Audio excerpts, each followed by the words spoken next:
tener una charla sobre el enfoque neurodesarrollista del examen físico de un recién nacido. Esta va a ser dada por el doctor Andrés Jiménez Gómez.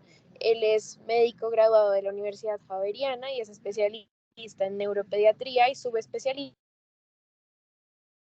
del neurodesarrollo. Actualmente es director del programa de discapacidades del neurodesarrollo del Joe DiMaggio Children's Hospital de Florida. Entonces, pues, como se podrán dar cuenta, es un doctor supremamente importante y espero que pues todos podamos aprovechar esta charla al 100%.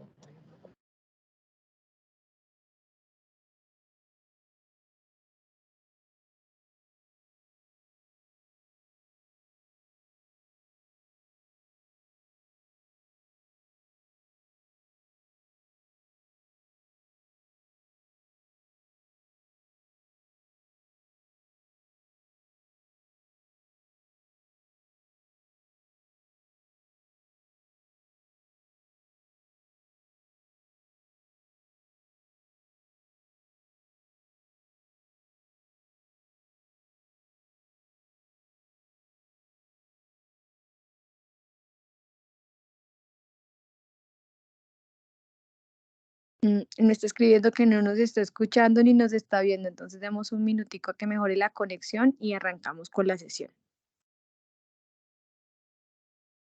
Listo, doctora.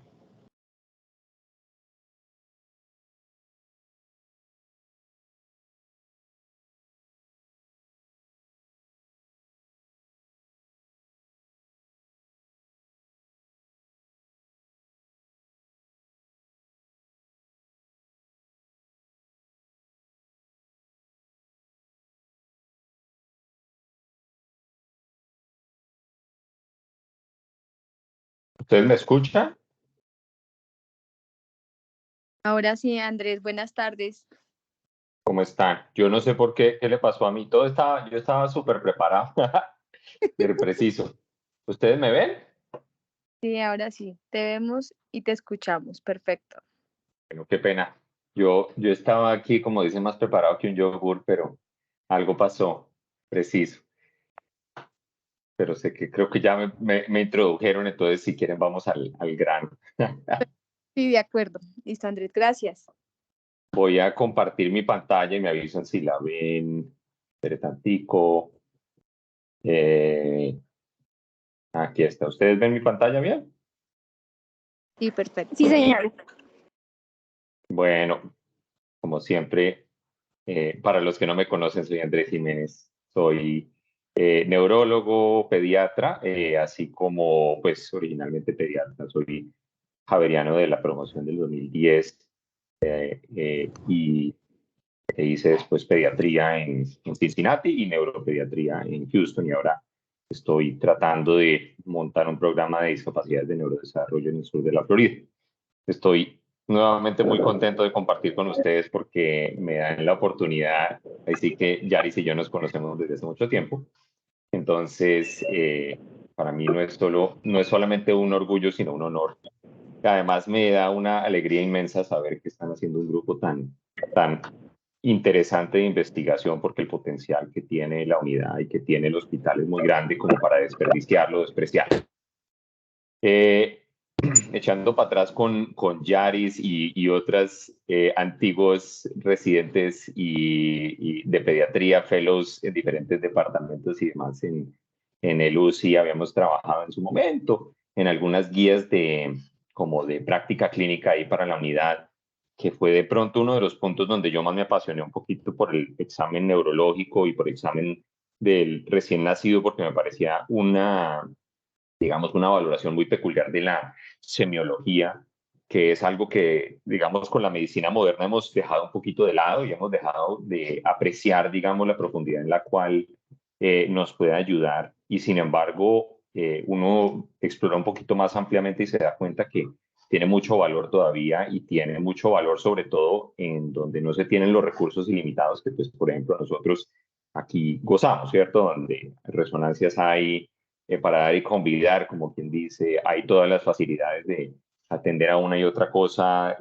Si uno no quiere, mejor dicho, ni mirar al niño, ni ponerle atención a nada, no tiene que hacerlo, pero la gracia es donde, digamos, verdaderamente lleva la pericia clínica para uno poder tener decisiones justificables. Y para mí, pues, por supuesto, mi enfoque es en el neurodesarrollo, entonces me interesaba mucho el examen clínico del recién nacido por su valor, no solo en el momento, digamos, del examen, como hacemos cuando nace un niño y hacemos el Ballard y ese tipo de cosas, sino más con respecto a, bueno, esto que me puede contar sobre el futuro. Entonces, quería darles un poquito algunas observaciones. Esto es una adaptación de unas presentaciones que yo había hecho en su momento en neurología, para neurología en Houston y para el departamento de neonatología en Houston también. Yo, a ver si puedo avanzar acá. Hoy reitero que no tengo ningún conflicto de interés por el momento dado. Entonces, esto es un poquito lo que vamos a cubrir. Yo voy a enfocarme un poquito en lo que tiene más evidencia y por lo menos un poquito más de nombre. Yo sé que hay un interés sobre muchos aspectos del examen, pero definitivamente, digamos, el examen clásico y lo que tiene que ver con el examen neuromotor o neuromotriz es lo que más investigación, aunque poquita tiene, pero hay definitivamente otras teorías más sobre percepción sensorial, integración corporal y ese tipo de cosas que van un poquito de la mano con la evolución psicológica y psiquiátrica que también tiene muchísimo valor. Pero yo me voy a enfocar un poquito más en estos aspectos del examen clásico, así como en aspectos de la conducta temprana, porque es importante y cuál es el valor clínico y en investigación que les puede servir a ustedes, enfocándonos en quienes van a practicar, así como quienes van a investigar.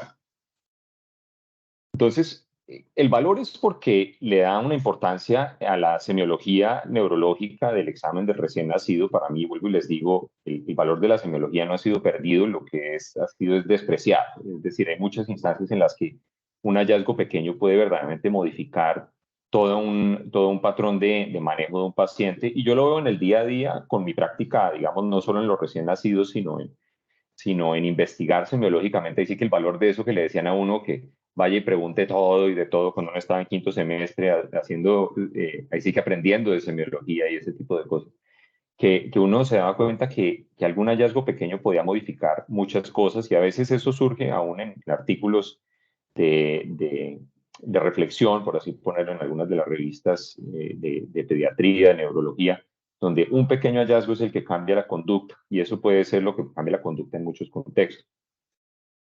Es muy importante porque tiene una relación costo-beneficio marcada, es decir, volvemos a un mundo actual de derroche, pero en donde se tiene la capacidad para ese derroche, pero inclusive aquí en Estados Unidos hay unos recortes en gastos muy, muy importantes porque los fondos son finitos, no son fondos interminables, aunque sean más grandes que lo que encontramos en Estados Unidos, en Colombia o en otros países, pero igual el uso racional de los recursos tiene que partir de una verdadera sospecha clínica y no de hacer todo por todo el mundo todas las veces, porque además también uno se puede encontrar con cosas que no buscan y no desean. Tienen una aplicación muy amplia, es más bien, como les digo, no que se haya perdido su valor, sino que se ha despreciado y no se le ha hecho suficiente uso pronóstico y en investigación.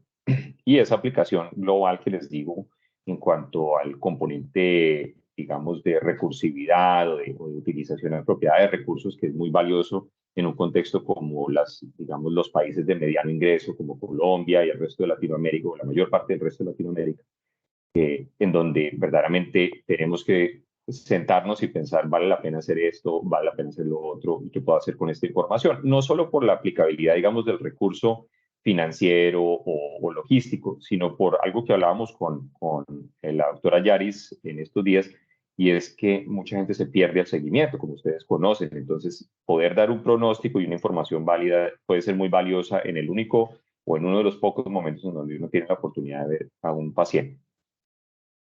Entonces, hablemos un poquito del examen clásico. Yo traigo aquí a colación al doctor Volpi, que en Estados Unidos por lo menos, pero también a nivel, digamos, internacional, ha tenido mucho valor en cuanto a sus textos en neurología del recién nacido.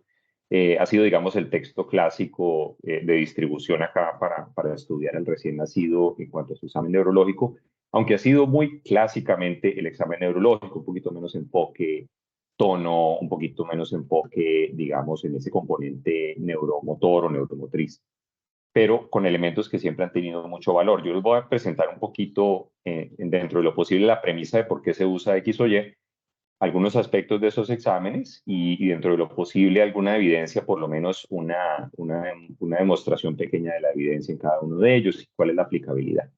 Entonces, el examen clásico, por lo menos a modo de Volpi, siempre ha sido un examen, digamos, de lo que conocemos muy ampliamente, con algunas adiciones importantes que son las que yo me enfoco un poquitico para entender. Entonces, hay un componente clave que es el estado de alerta. Ustedes conocen en los recién nacidos, tanto cuando nacen como cuando los ven en las unidades, como cuando los ven en un seguimiento a los 8 días o 15 días de vida, que un niño no es el mismo en su estado de respuesta cuando está, digamos, recién alimentado, cuando está dormido, en un sueño ligero, en un sueño profundo. Y eso puede ser un indicador muy importante de cómo está su progresión neurológica y su integridad neurológica. Es tan objetivo y valioso como puede ser un examen de cualquier par craneano, como ven ahí, o de cualquier, digamos, componente motriz o de reflejo primario que pueda tener un recién nacido.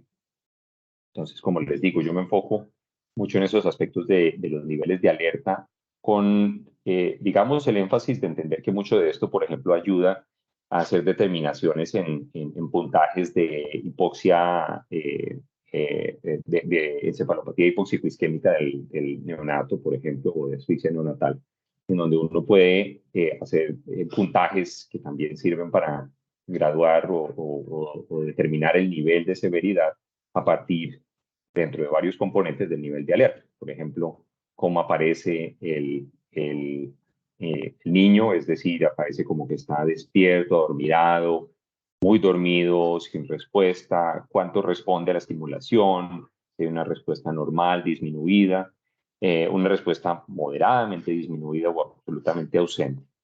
Y la calidad como tal de las respuestas motrices, cada una de esos incentivos de estimulación, ¿cierto?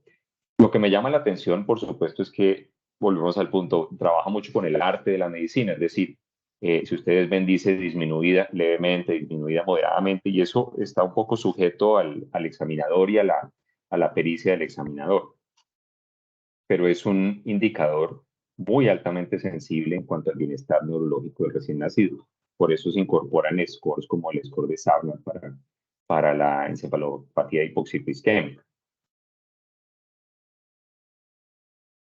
Sin embargo, es un indicador que tiene una variabilidad muy importante respecto a la edad gestacional, es decir, en recién nacidos muy pequeñitos, por supuesto, puede ser muy inespecífico. Ustedes habrán visto algunos de los recién nacidos en incubadora que son extremadamente de bajo peso o extremadamente prematuros, donde verdaderamente con o sin estimulación podemos no tener una respuesta consistente y no sabemos qué requiere decir, qué nos quiera decir. En cambio, en los recién nacidos, cuando ya avanzan entre ese estado de extremadamente pretérmino a, digamos, ese estado, por así ponerlo, pretérmino, eh, generalmente se espera que el niño esté más dormido y requiera alguna de esa estimulación para elucidar alguna de esas respuestas que estamos buscando. Y en los recién nacidos o en el estado ya, digamos, de recién nacidos más pretérmino tardío, ya son respuestas más espontáneas las que se espera ver. Es decir, hay que tener en cuenta la edad gestacional para muchos de esos aspectos. Otro aspecto que me llama a mí mucho la atención es la agudeza visual. Aquí tuve un error en la diapositiva, por supuesto. Y es, digamos, esa respuesta sensorial que la han enfocado desde diferentes investigadores para entender cuál es la función, digamos, perceptual en el recién nacido. Y es una función también evolutiva a lo largo del tiempo, es decir, los niños tienen un reconocimiento y un parpadeo de la luz desde muy temprana edad, es decir, recién nacidos extremadamente prematuros, claro, no como los que están naciendo hoy en día, pero sin embargo muy prematuros, tienen algún parpadeo a la luz. Y niños un poquitico mayores empiezan a tener ya un cierre provocado, es decir, no necesariamente solo un parpadeo, sino un cierre forzoso y habituación, es decir, uno refleja una luz continuamente y eventualmente el niño se habitúa a ese y deja de hacer un cierre provocado. Así como rasgos ya de seguimiento, por lo menos tracking horizontal, a una, ya sea una bola de algodón o a veces a una mira, pues no una mira, sino a un target. Ahorita les enseño un video de eso. Y por supuesto, más adelante ya hay una búsqueda más activa de una fuente de luz porque ya empiezan a coordinar movimientos y eso lo combinamos ahorita un poco más. Entonces aquí está un ejemplo un poquito, por supuesto, del examen visual, pero ustedes ven que es un recién nacido un poquito más maduro en el sentido que no es simplemente un parpadeo, sino un cierre más forzoso en su intencionalidad y eventualmente empieza a haber un poquito de decremento, digamos, en la severidad del cierre y un poquito de habituación. Como pueden ver, ya no está cerrándolo tan marcadamente, ¿cierto? Ya cuando regresa, digamos, después de un tiempo, vuelven a verlo. Y lo que les decía un poquito sobre esa intencionalidad del tracking tiene que ver con un poquito de lo que no les quiero ahondar mucho, pero sí ese contexto llamativo del componente psicológico y de integración sensorial que tienen los recién nacidos, que sabemos que existe, lo hemos investigado desde hace más de 50 o 60 años, como pueden ver ahí, publicaciones desde el año 61, sobre qué calidad o qué tipo de estímulo miraría un niño más continuamente, un recién nacido más continuamente. Y ustedes pueden ver que la figura de una cara humana tiene mucho atractivo en ese sentido. Continuando un poquito más con la visión, también hay una conducta visual ocular. Uno, cuando tiene recién nacidos, a veces se pregunta si ven y qué ven y por qué está un ojo torcido y están viscos y no sé qué. Y resulta que hay una cantidad de movimientos exploratorios que son parte de la maduración de circuitos neuronales o neurológicos en ese sentido, pero es una respuesta también progresiva y una respuesta, digamos, ascendente subcortical a cortical. Ustedes pueden ver que en un principio un recién nacido extremadamente prematuro tiene la capacidad de tener un reflejo oculocefálico con los movimientos de cabeza, tiene un reflejo vestibular que permite que los ojos volteen en la dirección contraria a la que se gira la cabeza. Y ya más adelante empieza a haber una respuesta un poco más consistente en núcleos visuales, una respuesta a la luz, una respuesta ya traducida a corteza occipital y una respuesta ya más adelante que es, digamos, de movimientos exploratorios más voluntarios o lo que llamaría en inglés roving eye movement. Entonces uno busca cada uno de esos niveles y le ayuda a determinar aspectos de la edad gestacional. Lo mismo que la respuesta, por ejemplo, pupilar, que aquí es un poquito una gráfica sencillamente de cuál es la maduración de esos circuitos subcorticales. Los reflejos primarios, creo que esto es un tema que ustedes habrán manejado muchas veces en su práctica. Yo les voy a mostrar unos pequeños videos de algunos de los que hace énfasis el doctor Botti, pero en realidad lo que importa de los reflejos en muchos sentidos es su presencia o ausencia, con más que nada en el recién nacido siendo su ausencia y más importante siendo su presencia tardía en niños que todavía tienen respuestas digamos, eh, fallas en motoneuronas superiores, es decir, niños que han tenido algún grado de parálisis cerebral u otras cosas, es decir, la persistencia. Y en el recién nacido, por supuesto, la simetría o la asimetría de algunos de esos, como un marcador, por ejemplo, de un derrame o accidente cerebrovascular neonatal. Entonces aquí vemos, digamos, algunos ejemplos de esos que para los residentes, para los neonatólogos y eso, pues no será ningún fenómeno nuevo, pero por supuesto, cosas que siempre es interesante aprender uno como practicante. Aquí tienen ustedes el reflejo asimétrico, asymmetric tonic neck, el simétrico tónico cervical, no sé cómo se traduce en español exactamente, donde el niño tiene una respuesta de extensión en el brazo y flexión en la pierna del lado hacia el cual voltea la cabeza. Lo veían ahí en la primera postura, aquí adelantamos un poquitín y pueden ver en la siguiente postura que el niño empieza a generar esa misma respuesta eventualmente. Y es un movimiento, digamos, práctico y conocido, pero ustedes pueden buscar la asimetría de alguna de esas respuestas. Aquí el clásico moro que todos habremos hecho intencional o accidentalmente, ¿cierto? Y la simetría de la abducción de los brazos, la extensión de esos codos y, digamos, la aducción posterior. un reflejo de esa postura ventral o en paracaídas que llaman, que nos ayuda no solo a mirar la capacidad del niño de responder, digamos, en esa orientación vestibular y proprioceptiva, sino también con respecto a su tono. Lo mismo que digamos, ese levantamiento y ver ese rezago de la cabeza o head lag, que puede también tener una evolución a lo largo del tiempo. Y la suspensión vertical, que tiene que ver mucho nuevamente con el tono de los bebés y esa capacidad, digamos, de mantener su postura a partir de la fuerza de lo que llaman el limb girdle o los ejes de las extremidades. ¿Cuáles pueden ser los chicharrones de algunas de estas cosas? Que muchas veces es difícil, dependiendo de la edad gestacional, también entender qué es un elemento subcortical o un elemento cortical en eso. Son exámenes que requieren mucho esfuerzo, es decir, para un niño que está muy enfermo, críticamente enfermo, que tiene mucha inestabilidad, pues es muy difícil moverlo y hacer todas estas maniobras, entonces se ve muy reducido el examen. Y que muchas veces esas anomalías en una sola no tiene tanta importancia, y vamos a ver un poquitico más adelante la evidencia, sino que es el valor de las anomalías sumadas. Es decir, muchas veces se pregunta uno cuánto de esto es interesante y cuánto de esto realmente es importante. Entonces, un tema que tiene un poquito más de fondo es el manejo del tono neuromuscular. Aquí hay un ejemplo o una foto del doctor Víctor Dubowitz y de la doctora Amil Tizón, que son, digamos, dos de los pioneros del examen neuromotor o neuromotriz en los infantes y en los recién nacidos.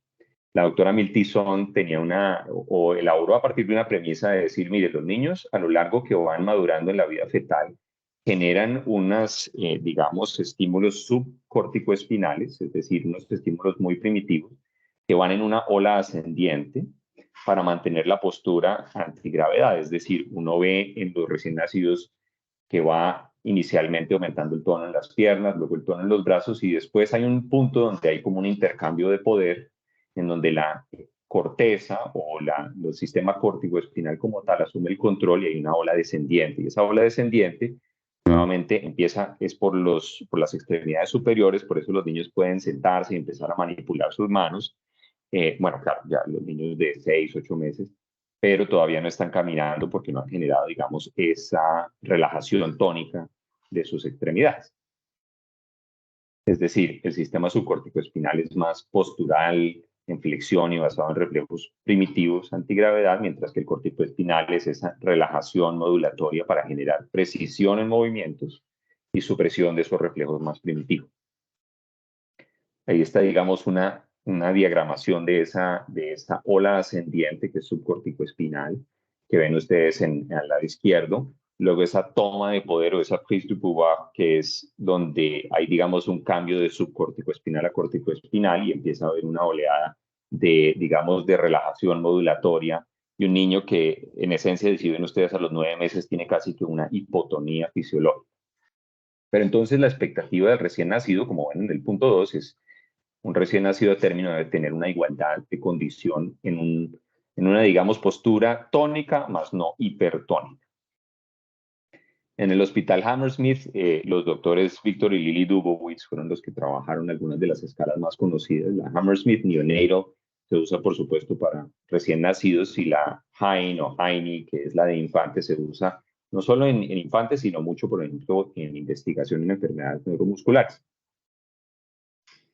Y si ustedes ven un diagrama de estos, los que hayan ya rotado por pediatría y por supuesto los residentes y fellows y todo, verán en esto casi que mirar un Ballard, ¿cierto? Porque el Ballard tiene muchas medidas de maduración, digamos, digamos cutánea o física, pero también muchos elementos de maduración neurológica que son tomados de los estudios de los doctores Dubowitz. Y tienen diferentes elementos que se basan sobre todo en tono, en esa maduración del tono y también de algunas conductas sensoriales y pues, la conducta del niño un poquito mezclando lo que hablábamos de Bowlby antes. Por ejemplo, como pueden ver ustedes, aspectos de postura, aspectos de retracción del brazo, qué hay con la tracción vertical del brazo, la retracción de las piernas, la tracción como tal de las piernas, siempre teniendo, digamos, una escala progresiva en donde el extremo derecho siempre va a ser una postura necesariamente anormal. Lo mismo pueden ver aquí un poquitico más sobre los ángulos poplíteos, por ejemplo, el control de la cabeza o el rezago de esa cabeza, siempre con algunas anomalías muy específicas. Aquí hay unos ejemplos de lo sensorial. Mezclé un poquito lo que les decía, el seguimiento de un target o una diana, perdón, donde pueden ver que los recién nacidos a término también tienen esa capacidad de seguimiento. Un poquitico aquí del aspecto de esa retracción o tracción vertical de la extremidad, que ustedes pueden ver que se genera cierto grado de resistencia, pero no es una resistencia insuperable, por eso lo marcan ahí con el número 3 en ese ítem de arm traction. Aquí una valoración un poco del ángulo poplíteo en ese mismo niño. Todos estos videos son tomados de internet, no son pacientes míos, son recursos gratuitos en internet. Y aquí un poco de lo que tiene que ver con esa habilidad de soporte de su cabecita y de, digamos, la curvatura dorsal que pueda tener un niño con esa elevación. Y aquí la suspensión ventral hecha por otra persona, ¿cierto? Ahí pueden ver, pobrecito, pero como pueden ver, lo marcan en el número 2 porque tiene cierto rasgo no digamos de hipotonía, pero no tiene ese tono tan marcado del número 3. Lo más importante de estas escalas de Dubowitz a veces no es el puntaje, y eso puede ser una de sus limitaciones, sino el reconocimiento de patrones, porque ellos describen mucho patrones de reconocimiento, por ejemplo, de hemorragias intraventriculares y de leucomalacia periventricular. Es decir, ustedes ven aquí dos columnas donde hay un patrón de hemorragia intraventricular día 1 versus día 5, y ellos marcan patrones muy específicos con respecto a qué es visto en ciertas edades o qué es predecible para ciertas edades, que pueda ser un indicador de algo que haya sucedido y cómo se espera que una situación como esa vaya evolucionando. Hay diferentes rasgos en donde generalmente, como en muchos niños, hay una hipotonía primero, que se traduce posteriormente más a unos rasgos hipertónicos, pero ustedes pueden ver que desde el primer día hay algunos rasgos donde pueda, por ejemplo, haber alguna hipertonicidad en algunas de las extremidades y más adelante haber cierta hipotonía y luego nuevamente una hipertonicidad, si uno mira ya más en semanas más que días. Y esos patrones de evolución son lo mismo que ven ustedes en la clínica en cuanto a, digamos, la severidad de rasgos que ustedes pueden ver, por ejemplo, en la columna izquierda de un niño, donde evidentemente hay una postura anormal y 4 semanas después esa postura sigue siendo igualmente anormal, sobre todo en miembros superiores, pero también en esa extensión de miembros inferiores, el rezago de la cabeza, esa hipotonía inicialmente en esa maniobra de paracaídas o de suspensión ventral, y esa falta de soporte de su cabecita, que después se vuelve más bien hipertónica. Si ustedes ven la figura de abajo a la derecha, ese chiquito pareciera estar más casi que opistotónico. Y hay otros rasgos, digamos, que pueden ser notables para uno dentro de la semiología, y es, digamos, lo que llaman el cortical thumbing o el pulgar cortical, pero más que el pulgar cortical es la aducción del pulgar que se queda, digamos, pegado ahí a la palma, sin necesariamente estar embedido cuando ustedes les abren el dedo, o esa extensión del dedo gordo del pie, que es una extensión patológica y sostenida, o una flexión anormal y sostenida de todos los dedos del pie. Ahora, volvemos al punto. ¿Qué de esto es interesante versus verdaderamente valioso? Y vuelve a ser una situación de dificultades o chicharrones que uno puede tener con estos chiquitos, y es que son exámenes que en alguna medida requieren de una proporción muy activa y que requieren de una valoración de patrones porque no hay mucho entendimiento de cuál es el valor de algunos de esos puntajes, ¿cierto? ¿Qué significa que tenga un número 2 o un número 3 en algún punto en particular, ¿cierto? Entonces, todas, digamos, en combinación van teniendo valor, pero el valor hay que verdaderamente saber sustraer. De pronto los movimientos generales del doctor Prechtel y después de otras estudios posteriores sean lo que tenga más valor a futuro y más investigación, y para mí me parece súper interesante porque le da mucho valor a la investigación desde un punto de vista muy observacional. y poca intervención del practicante, y que da un valor diferente a cómo se puede investigar. Ahorita hablamos un poquito de eso. La premisa del doctor Prechtel y sus colaboradores en su momento es que hay unos movimientos automáticos o unos estímulos automáticos a partir de unos generadores centrales de patrones, los Central Pattern Generators, que son endógenos, subcorticales, centrales, que vienen elaborándose desde la vida fetal muy temprana. Y esto es a partir de estudios fetales, tanto de imagenología como de electrofisiología, en donde desde 8 o 9 semanas embrionales, es decir, antes inclusive del feto, por lo menos hay alguna evidencia de movimientos laterales en lo que sea, digamos, el esbozo de lo que va a convertirse la cabeza. Y más adelante, a las 10, 12 semanas, hay una cantidad de movimientos generales que tienen cierta ritmicidad y se van volviendo cada vez más complejos y aislados. Y eventualmente hay unos ajustes aparentemente propioceptivos de algunas de esas descargas, digamos, rítmicas, que se van volviendo lo que llaman movimientos fidgety, que vamos a ver en un momento. Entonces, la premisa es, hay una cantidad de factores que vienen generándose endógenamente y van a tener estímulos exógenos que van a afectarlos y van a, digamos, fine-tune o ajustarlos. Y esa es digamos, la progresión de lo que se ve dentro de los estudios de los movimientos generales. Hay movimientos generales fetales y pretérminos que son muy específicos y van evolucionando hacia unos movimientos un poco más suaves, y lo que llaman writing, que es como ese movimiento casi que cíclico, casi que un atetoide de las extremidades, pues no atetoide, digamos de una mala manera, pero como muy circular o muy estereotipado de las extremidades, a movimientos más lo que llaman fidgety, que son un poquitín más bruscos, y movimientos ya más intencionales en medida que un niño va madurando neurológicamente. Entonces, ¿cómo se ve eso? Ustedes aquí ven un niño, digamos, generando movimientos, lo que llaman movimientos generales, ¿cierto? En el extremo izquierdo está un niño un poco pretérmino, al extremo derecho es un niño a término. Y ustedes pueden ver que son movimientos relativamente suaves, movimientos con cierta gracia, por así ponerlo, con cierta amplitud, con cierta suavidad. Son movimientos que tienen una secuencia un poquito variable, a veces tienen mayor o menor amplitud, son elegantes y fluidos, pero pueden ver que en el muchacho o en el chiquito de la izquierda hay un poquito más amplitud y velocidad, a veces es un poquitín más brusco por esa prematurez. Y muchas veces tienen algunos rasgos coexistentes, ¿cierto? Por ejemplo, se elucida accidentalmente un reflejo palmar, entonces agarran algo o se llevan algo a la boca y empiezan a succionar accidentalmente y ese tipo de cosas. Esos movimientos van evolucionando, los movimientos un poquitico más fidgety o movimientos que ya no son tan suaves y elegantes, sino que suelen ser unos movimientos un poquitico más variables en medida que los bebés van llegando más al término. Ustedes pueden ver que ya no tienen esa fluidez, aunque su amplitud no es muy alta, pero tienen bastante más aceleración. Ahora, ¿cuáles son los movimientos anormales dentro de todo eso?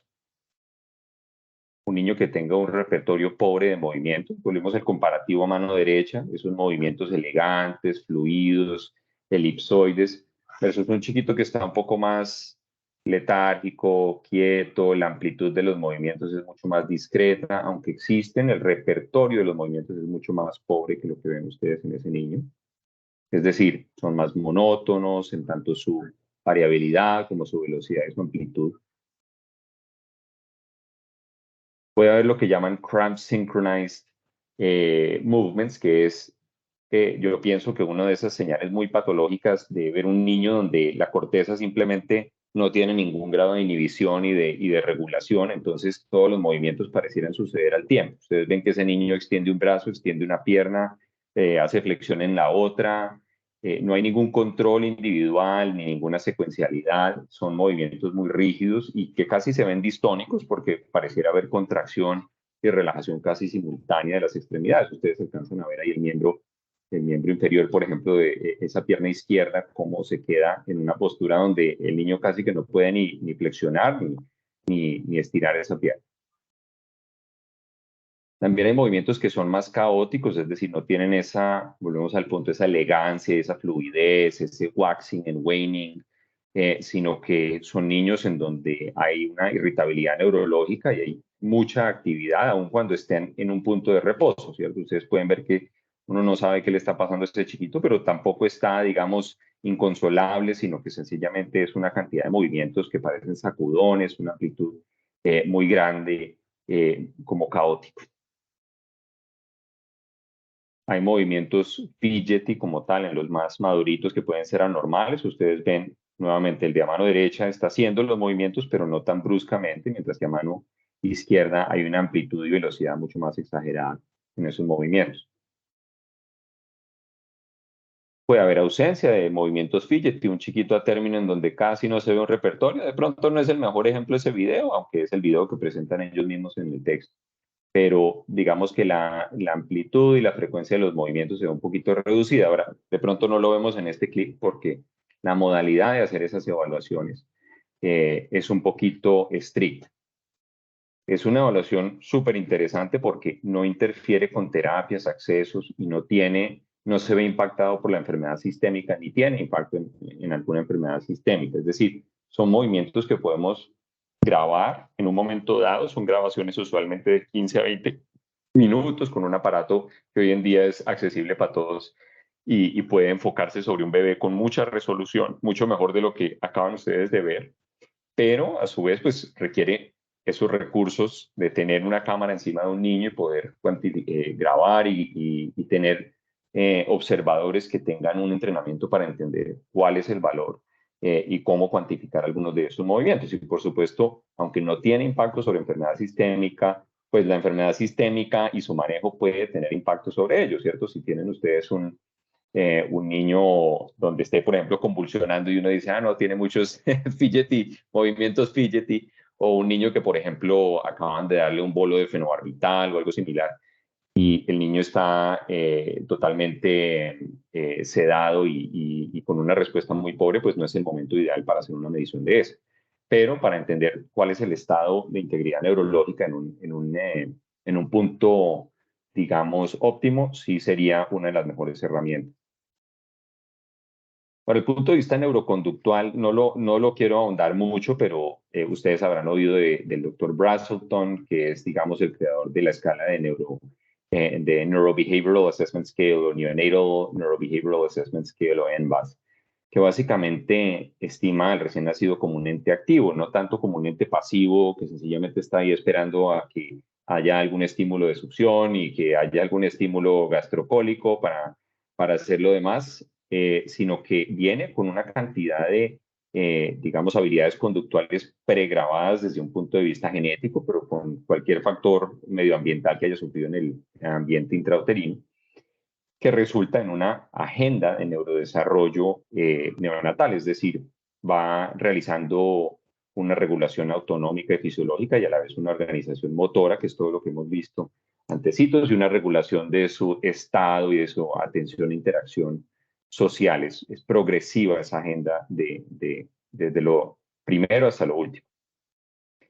Y pues la administración de esto es un poquitico más compleja, pero ustedes ven acá que hay diferentes rasgos de lo que ya hemos mirado, desde rasgos de habituación, lo que les mostraba con la luz, pero también para sonidos, así como rasgos del tono pasivo y el tono activo en medida que ustedes van utilizando tanto las maniobras de examen como las maniobras de estudio de los reflejos y entendimiento de esos principios de, digamos, de liberación o inhibición vestibular y de interacción visual, social interacción auditiva social.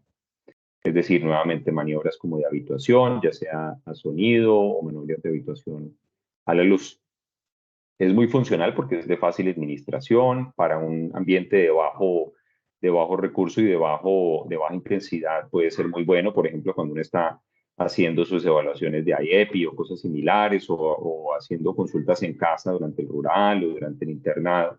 Y puede ser administrada por varios usuarios, es decir, no tiene que ser un médico, mucho menos un neonatólogo necesariamente, sino es algo que puede entrenar mucho personal de salud, inclusive con preparación relativamente baja. Lo que pasa es que los estudios que existen sobre mucho de eso es en condiciones óptimas y requieren de un nivel de alerta relativamente óptimo, es decir, está hecho un poco en un perfil del recién nacido un poquito en mejores condiciones, lo que llamarían acá, digamos, dentro de los pretérminos, los que están feeding and growing, sencillamente alimentándose, los que están ahí en la unidad de cuidado intermedio, por ejemplo, y no tanto los que están más complicados y son de más alto riesgo. Entonces, ¿cuál es la utilidad clínica de mucho de esto? Porque al final de cuentas, volvemos al punto, ¿qué de esto es interesante? ¿Qué de esto verdaderamente es valioso?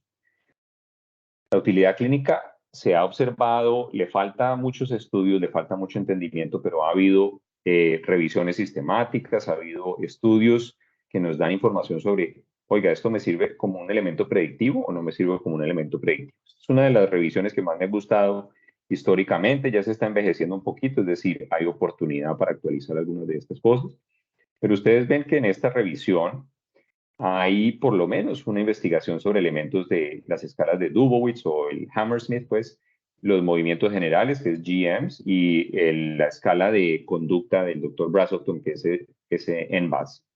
Y dependiendo de, digamos, esa consolidación de la evidencia, si las escalas tienen una utilidad clínica, utilidad total, una estandarización y una confiabilidad excelente, adecuada, pobre, etc. Y ustedes ven que dentro de todo, increíblemente, las escalas de los movimientos generales son las que tienen mejor evidencia cuando se consolida, por lo menos desde una manera cualitativa, esa evidencia versus, digamos, el Dubowitz, que tiene una evidencia excelente en el contexto clínico, pero su reliability, su confiabilidad es un poco baja, y muchas de esas cosas dependen mucho de esa necesidad de tener un personal entrenado adecuadamente para poder realizar esas exploraciones. Aquí un poquito más en detalle, por ejemplo, mirando estudios específicos de las escalas de Dubowitz para buscar anomalías en los recién nacidos pretérmino, a los 4 meses postérmino y a los 12 meses de edad corregida. Ustedes pueden ver que tiene una sensibilidad alta, una especificidad no tan significativa. Y cuando se contrastan esos también recién nacidos de bajo riesgo, de más de 1000 gramos, con escalas de Hamilton y la escala de Bailey, que digamos es el estándar, a los 12 meses de edad corregida, si hay 2 o más hallazgos alterados en esas escalas de Dubowitz, tiene bastante buena sensibilidad y una especificidad decente para hacer algo solo de examen físico. Y si hay más hallazgos, se empieza a perder un poco la sensibilidad, pero la especificidad crece mucho y tiene una correlación muy fuerte con respecto al desarrollo de dificultades, sobre todo neuromotrices. Aquí ven un poquito específicamente sobre las escalas de Dubowitz o los movimientos generales, parálisis cerebral o coeficientes de desarrollo inferiores al 85, es decir, una desviación estándar más o menos abajo de lo esperado, que puede tener una sensibilidad y especificidad muy variable dependiendo del estudio y dependiendo de la población en la cual se haya usado. Pretérmino, a término, infantes con restricción del crecimiento intrauterino, etc. Es decir, hay evidencia muy variable. Lo mismo aquí ven ustedes, este es un estudio un poquito más viejo, basado, digamos, en algunos de los aspectos de las escalas de Botti, donde ustedes ven que dependiendo del número de anomalías en el examen físico, perdón, en el examen neurológico clásico del recién nacido, puede haber disfunción motriz menor o mayor, como sería parálisis cerebral, y dependiendo de la cantidad agregada de hallazgos, es decir, no un hallazgo específico que sea el hallazgo culminante, sino el valor agregado de diferentes hallazgos, pueden ustedes hallar que va incrementando las tasas de parálisis cerebral. Parálisis cerebral siendo pues cualquier rango de anomalías neuromotoras, que ustedes saben pues que es un término que abarca muchas cosas en cuanto a espasticidad, diskinesias, distonía, etc. Hay un poquito más de información con respecto a la predicción de outcomes neuromotrices o neuromotores a los 2 años de una cohorte muy importante que se llama LEAP, donde ustedes ven nuevamente que es el agregado de números de ítems en el momento del examen neurológico a término, el que mejor predice el porcentaje de individuos que tienen un estado neuromotor inferior al óptimo a los 2 años de edad corregida. Ya ha habido otros estudios usando específicamente algunas otras trayectorias con respecto a los movimientos generales, donde ustedes pueden ver, también es un estudio generalmente de trastornos del neurodesarrollo de una manera muy amplia, mayoritariamente neuromotrices, pero ustedes pueden ver que este se basa en trayectorias, en movimientos generales, medidos en diferentes tiempos. Si la trayectoria es anormal y después continúa siendo anormal, versus si la trayectoria es anormal y se corrige hacia normal, el riesgo o el odds ratio varía y es estadísticamente significativo, ¿cierto? Lo mismo con el uso de movimientos generales para predicción en poblaciones quirúrgicas. Si hay ausencia de movimientos fidgety en ciertos niños, hay mayor incidencia de parálisis cerebral. Pero todas estas, volvemos al punto, tienen unas limitaciones generales muy importantes. Pueden ser muy usuario dependientes, la necesidad de entrenar a esos usuarios se vuelve una limitante en algunos sentidos que llevan a que muchos institutos y muchos hospitales y muchas unidades no le pongan mucho valor a eso porque, pues, por ejemplo, el entrenamiento de algo como movimiento general es un entrenamiento formal que se consigue en muy poquitos sitios, requiere muchos recursos financieros, además de los recursos, digamos, variables que puedan necesitar. Las escalas de Dubowitz, los formatos de Dubowitz, lo que llaman las proformas de Dubowitz son de acceso libre online, pero se necesita cierto grado de entrenamiento, pero por ejemplo los movimientos generales necesita uno nuevamente recursos que antes eran un poquitico más específicos en cuanto a equipamiento para hacer grabaciones y ese tipo de cosas. Y pues lo más difícil ha sido hallar una validación y hacer estándares, que no sé si se diga normatización, pero poderlo validar dentro de una población específica para decir, bueno, estas escalas son comparables a esto. Pero el valor está, digamos, ahí a la espera de que alguien lo trabaje. Es decir, hay oportunidades de usarlo en más condiciones clínicas. Yo les he mostrado ahorita un recuadro donde lo usaron en una población quirúrgica específicamente. Lo que nosotros tratamos de desarrollar un poquito en su momento en Houston era tomar unos ítems de esos diferentes exámenes y aplicarlos a la población cardíaca, porque teníamos una unidad de cuidado intensivo cardiovascular muy grande. Entonces dijimos, bueno, de pronto puede ser posible hacer por lo menos mediciones de movimientos generales y en cierto punto postquirúrgico de estabilidad, hacer ciertos elementos de Dubowitz y otras mediciones. Tiene una utilidad transcultural, pues porque no depende de ningún factor cultural o socioeconómico, en el sentido que un recién nacido allá es igualito a un recién nacido en Turquía, igualito a un recién nacido en cualquier parte del mundo. Y la oportunidad es que tenemos herramientas para medirlo a lo largo del tiempo, es decir, no solo esos factores neuromotores desde el punto de vista del médico, sin tener que, del médico o del especialista o del practicante en ese punto, sino que también hay muchas escalas como las que yo había de pronto comentado en alguna reunión recientemente, donde no necesita uno tampoco, digamos, esos recursos exhaustivos de alguien que haya entrenado en el Bailey y una cantidad de formatos específicos, sino algo que pueda ser muy correlacionable a corto plazo. Entonces, un poquito, unas consideraciones finales son que si ustedes, digamos, lo toman desde el punto de vista más optimista, estas tienen un valor tanto diagnóstico como pronóstico para entender los patrones de desarrollo neuromotor y decir, bueno, este niño está a más riesgo al verlo nacer de tener un accidente cerebrovascular o haber tenido una encefalopatía hipóxico-isquémica, alguna lesión por asfixia, por ejemplo, y tienen un valor pronóstico donde uno pueda medir secuencialmente y decir, mire, el examen en el prematuro se veía de esta manera en el Dubowitz, a término se ve de esta manera, podemos predecir a 2 años que es posible que tenga este riesgo de tener, por ejemplo, algo como parálisis cerebral, aunque no hemos mirado otros aspectos como autismo, no hemos mirado otros aspectos como trastornos de coordinación del desarrollo, Developmental Coordination Disorder y otras cosas como déficit de atención y eso. Lo que les decía, el valor no está en solo una medición, sino en los patrones y su evolución y en la combinación de factores en algunas de esas escalas. Ninguna es individualmente ideal y sería chévere uno empezar a mirar qué elementos puede utilizar de cada una de esas escalas para hallar, digamos, la combinación óptima. Y el examen evoluciona y el recién nacido no es un ente pasivo, tiene mucho que contarnos y tiene mucho con tal de que uno tenga paciencia para observar. tengo ahí unos agradecimientos. Aprovecho aquí para invitarlos por aparte, tema aparte, si alguno tiene algún interés en neuropediatría, en neurogenética o en genética en general y en neurodesarrollo. Yo trabajo muy de cerca con algunas fundaciones que tienen que ver con un síndrome que se llama SINGAP1. Si a alguien le interesa, tenemos un evento online con expositores de España, Chile, Argentina, México, Estados Unidos, Colombia y se me escapa algo más, pero va a ser un tema súper interesante de tanto ciencias clínicas como básicas, rodeando no solo este tema, sino las encefalopatías epilépticas del desarrollo en general.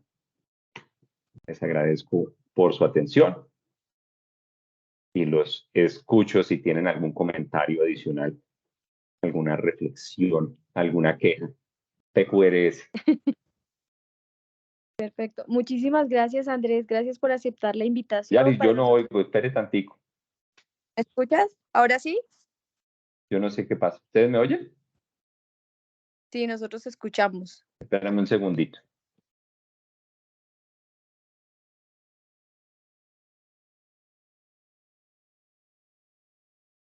He hablado mucho durante, porque de pronto si alguien habló mucho, yo no lo oí para nada.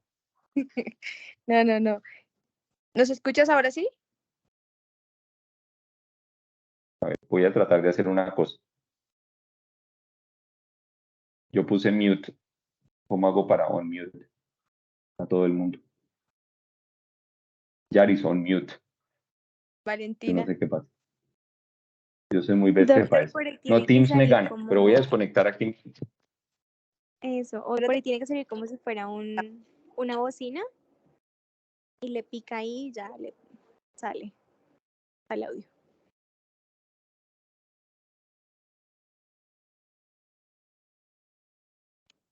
Yo creo que te toca escribirle porque esa instrucción no la oye. Ay, verdad, perdón. Ay, Sí, Dios vale. mío. Espera. Ya. Me parece que ya se está volviendo a conectar. Doctor, está, eso ya. Ahora sí, perdón. ¿Nos escucha? Yo sí les escucho, perdón, que no soy Ay, muy bestia para esto. no se preocupe, no se preocupe. Gracias, antes. Perfecto. No, Andrés, queremos darte las gracias por aceptar la invitación de nuestro semillero. Excelente la Okay. muy claros los conceptos y pues esperamos que no sea la última vez, ¿no? Y que este sea como el comienzo de mucho trabajo aquí en adelante. Entonces, pues Andrés, te queríamos hacer algunas preguntas. Claro. No creo que pueda responder muchas, pero tratemos. Pues, algunas. Bueno, no sé, María Paula. Sí, yo tengo una pregunta. ¿En qué momento sería mejor como hacer el examen físico al recién nacido? O sea, como en qué horario o en qué momento como tal. Bueno, yo pienso que en general, digamos que el consenso de muchas de esas guías es que la evaluación debería ser en un punto después de una alimentación y antes de una siesta, básicamente. Es decir, si un niño comió y está tranquilo, está, digamos, en un estado más o menos de relajación, pero donde no está ni irritable, que está antes de una alimentación, así no sea mucha alimentación, pero tampoco está ya muy, digamos, obnubilado o ese tipo de cosas, porque pues uno quiere tener un niño, los niños tienen estados tan variables que a veces uno puede juzgar inadecuadamente, decir, oiga, estoy preocupado por esto. Claro, eso es fácil decirlo, digamos, en el recién nacido que uno está viendo, de la recién, digamos, de la parturienta allá en el segundo piso y se lleva uno el chiquito, yo no sé si está todavía por allá, pero se lleva uno el chiquito allá y empezaba a hacer, digamos, la medida y le miraba todo eso. Pero pues los niños en la unidad es un poquito más difícil porque habrá muchos niños que no están alimentándose, que no están en ese momento, digamos, en capacidad de tener esa regulación, digamos, precircadiana, por así ponerlo. Pero mientras que el niño esté previo a dormir o que sea una situación en la que ustedes no están ni tratando de levantar al niño de una siesta, digamos, necesariamente, ni en un punto donde está muy irritable, es valioso. Ahora, a lo largo del tiempo, por supuesto, la evaluación tiene que suceder el día que nace, ¿cierto? Y evaluaciones periódicas, pero yo pienso que no se conoce suficientemente bien el valor de las evaluaciones periódicas en cuanto a cuál es la periodicidad. Uno la hace más o menos a cierto punto alrededor del tiempo del nacimiento, es decir, cuánto es a los 25 semanas versus a la edad corregida a término, ¿cierto? A las 40 semanas. Esos son los dos marcadores o los diversos marcadores que hay, pero decir 25 y luego 28 y luego 32, 36 es un poco difícil. Ok, doctor, muchísimas gracias. Valentina. Sí, doctora. Bueno, doctor, la pregunta es si el electroencefalograma de amplitud integrada tiene algún valor pronóstico pues en todo esto. Es una buena pregunta, porque depende de uno a quién le pregunte y en qué unidad trabaje, se usa o no se usa. Yo he trabajado en algunas unidades donde, o pues en algunos hospitales donde es muy poco el uso de ese electroencefalograma como herramienta tanto para detectar convulsiones como herramienta verdaderamente pronóstica. Nosotros no usamos el electroencefalograma generalmente pronósticamente, salvo cuando se tiene alguna sospecha inicial de convulsiones.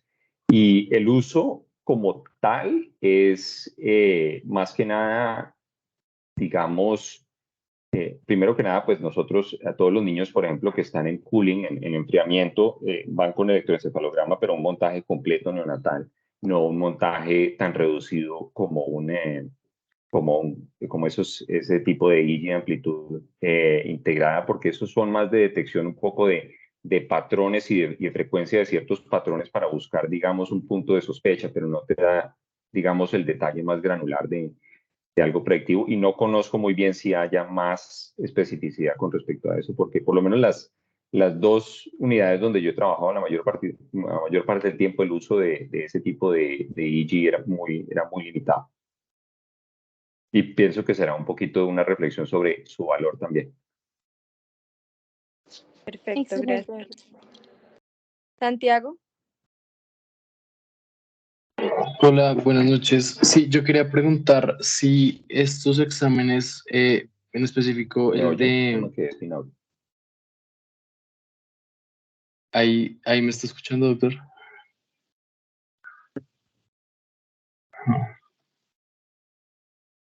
Aló. ¿Será que hago la pregunta por el chat? Sí, no, ya lo oigo, ahora sí. Yo no sé Ok, qué le pasa. listo, perfecto. Listo. No, yo quería saber si el examen de movimientos generales tiene la misma aplicabilidad, tanto, digamos, cuando una etiología es a nivel central o ya podemos sospechar de un daño periférico. Es una buena pregunta porque pienso que no se ha explorado mucho de eso en el sentido que la mayor parte de los estudios están verdaderamente enfocados. Yo pienso que ahí es donde está el talón de Aquiles, por lo menos de los estudios hasta ahora, y es que hay, digamos, una partición de tiempo con respecto a la detección y la incidencia, o por lo menos la detección temprana de trastornos más periféricos y menos centrales, es decir, desde trastornos neuromotores hacia neuromusculares y trastornos ya de neurona periférica a través de detección, digamos, genética y de acceso a electromiografía y ciertas cosas, es muy reciente y muchos de esos estudios datan de hace 20 años o más, donde el enfoque era mucho sobrevivientes de prematurez y parálisis cerebral.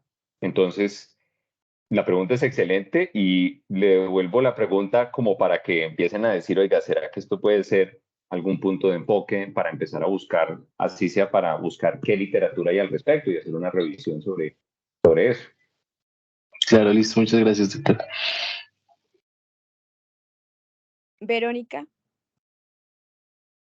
Buenas noches, doctor, ¿cómo está? Bueno, yo soy fellow de neonatología. Mi pregunta iba dirigida hacia, doctor, en su experiencia, ¿usted qué escala nos recomendaría para hacer el seguimiento de estos bebés, sobre todo los que, bueno, somos pediatras y también neonatólogos y hacemos un seguimiento a largo plazo de estos niños, pero quería ver qué, en su experiencia, qué escala nos recomendaría como para hacer la identificación de las red flags y poder pues enviar prontamente al neurólogo y hacer un seguimiento, digamos que con menos margen de error en los niños. Muy buena pregunta. Y pues eso depende de cuál es la extensión de seguimiento que ustedes tengan, porque, por ejemplo, yo hace poquito hablaba con Yaris un poquitín más de lo que nosotros hacíamos, por ejemplo, en Houston, con base en disponibilidad de recursos, donde teníamos el recurso de traer a los recién nacidos hasta, digamos, el fin de la corrección de la edad postparto, en donde hacíamos las escalas, unas escalas que se llaman las escalas de Caput, que son escalas de neurodesarrollo, no son escalas específicamente neuromotoras, pero que nos dan en principio una evaluación de la conducta adaptativa cognitiva, es decir, lo que tiene que ver con percepción visual, integración de motricidad fina más que nada, y escalas de lenguaje, desarrollo de lenguaje receptivo y expresivo. Y tienen traducciones y estandarización a nivel en español, en portugués, en ruso por alguna razón, y en otro idioma, algún otro idioma, que me parecen muy valiosas, muy prácticas y muy aplicables porque son de muy bajo costo, en verdad son algo que es accesible y que con suficiente práctica se aplica durante un periodo de tiempo muy pequeño. Es decir, yo hago escalas esas todos los días y hago, digamos, ya le tengo el tiro, por así ponerlo, de hacerlas muy rápidamente. En cuestión de 15 minutos ya puedo hacer la mayoría de los ítems de una de esas escalas. Y ya el componente del examen motor, lo más valioso puede ser, vuelvo y digo, tomar elementos donde uno vea los elementos de mayor impacto, pero hay unas que tienen una continuidad más clara y es, por ejemplo, tomar la escala de Hammersmith del neonato y Hammersmith del infante durante el primer año de vida. O, por ejemplo, tomar las escalas de Hammersmith y luego tomar las escalas de la doctora Miltison, que se extiende hasta los 6 años. Pero ya ahí depende de que uno tenga, digamos, el tiempo y la capacidad de hacer un examen físico y neurológico un poquitico más integral. Pero todas esas son básicamente de bajo costo. Inclusive yo estaba buscando videos de la doctora Amil Tizón y resulta que algunos de los videos que logré encontrar que son excelentes son videos de la Fundación Canguro Colombia, cuando la señora fue allá y la grabaron haciendo las escalas y toda la cosa. Entonces, figúrese usted si no tienen valor y aplicabilidad regional también. Pero depende, ahí sí que del problema que tienen ustedes, que tenemos todos, pero ustedes en mucho sentido, que hablábamos con la doctora Yaris antes, y es quién los trae para seguimiento. Ahí el verdadero chicharrón peludo. Muchas gracias, Andrés. Mónica tiene otra pregunta. Hola, doctor, buenas noches. Recientemente estábamos en un congreso, Verónica y yo, donde nos preguntaban específicamente si teníamos certificación en el examen neurológico neonatal. Y eso pues nos dejó como con la inquietud de si existe algún tipo de certificación y entrenamiento como más específico para nosotros como neonatólogos poder hacer, digamos, como un examen de verdad con las herramientas como un poco más válidas y con una certificación. Entrenamientos hay. Si uno busca los entrenamientos, por ejemplo, en las escalas de Hammersmith y las escalas o pues los movimientos generales y ese tipo de cosas existen. Lo que pasa es que es muy dispendioso. Yo no entiendo la obsesión a veces con esos entrenamientos tan específicos si uno tiene la capacidad, por ejemplo, de ir a ciertos talleres o hacer como se ha aprendido de las cosas a lo largo de la vida y es a través de la experiencia de verlo, hacerlo, enseñarlo, que ha sido como hemos aprendido todos los exámenes neurológicos, los exámenes físicos y ese tipo de cosas. Yo entiendo que hay que estandarizar ciertos rasgos de eso, pero digamos, sacar una cantidad de dinero por estandarizarse, habría que ver cuál es la necesidad, ¿cierto?, de que les están aplicando a ustedes de decir, no la contrato cuando se gradúe si no tiene esa certificación o si es porque los quieren simplemente embaucar con que no la tiene, yo se la vendo.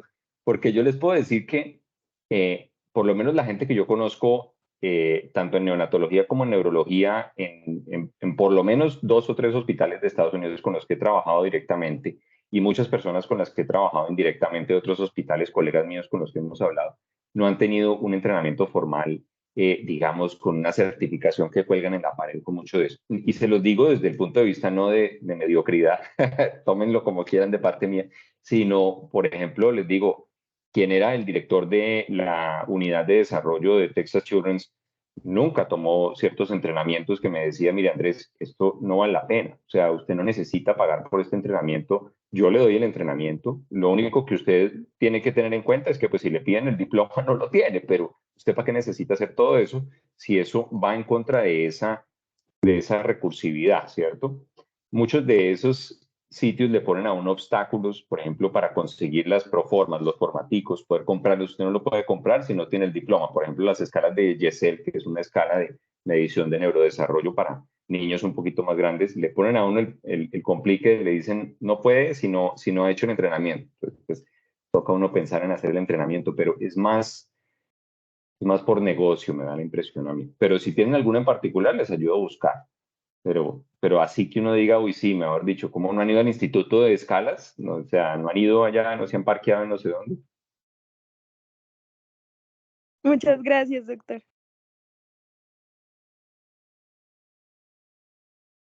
Perfecto. ¿Alguien más tiene preguntas? Bueno. Yo, si quieren, les comparto la presentación, si les Ay. interesa, se las dejo disponibles. Yo con la doctora Yaris me charlo y les monto un share drive ahí y les pongo la presentación y si quieren les pongo algunas de las referencias también para que las miren. Si ustedes son discretos, les pongo algunos de los libros también que yo he comprado en PDF para que los ojeen si les interesa, pero no para que los revendan, ¿no? Pero bueno. Pues muchísimas gracias.